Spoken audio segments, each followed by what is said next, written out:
महाभारत के वन पर्व में एक प्रसंग आता है जब पांडव अपने वनवास के समय काम्यक वन में रह रहे थे।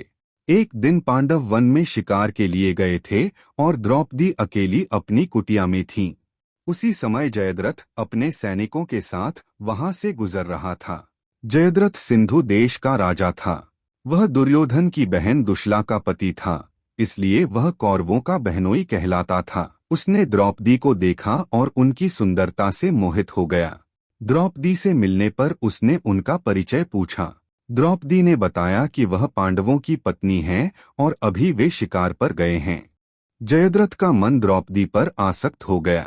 उसने द्रौपदी को अपमानित करने का प्रयास किया और उन्हें बलपूर्वक अपने रथ में बैठाकर ले जाने लगा।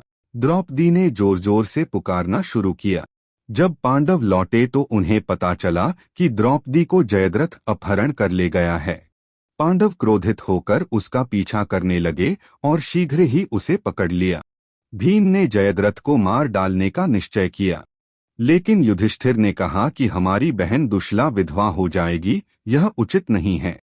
तब भीम ने जयद्रथ के सिर के बाल मुंडवाकर केवल 5 चोटी छोड़ दिए और उसे अपमानित करके छोड़ दिया। इस अपमान का बदला लेने की प्रतिज्ञा जयद्रथ ने मन में कर लिया। इसलिए उसने हिमालय जाकर भगवान शिव की घोर तपस्या की। कई वर्षों तक कठोर तप करने के बाद भगवान शिव उसके सामने प्रकट हुए और वरदान मांगने को कहा। जयद्रथ ने कहा, प्रभो, मुझे इतनी शक्ति दीजिए कि मैं अकेला ही पांडवों को युद्ध में हरा सकूं। भगवान शिव मुस्कुराए और बोले, जयद्रथ, यह असंभव है। पांडवों की वीरता और पराक्रम के सामने कोई भी अकेला योद्धा टिक नहीं सकता। तुम उन्हें पूर्ण रूप से पराजित नहीं कर सकते, लेकिन मैं तुम्हें यह वरदान देता हूं कि एक ही दिन के लिए तुम 5 पांडवों को युद्ध में रोक सकोगे। उस दिन वे चाहकर भी तुम्हें पार नहीं कर पाएंगे।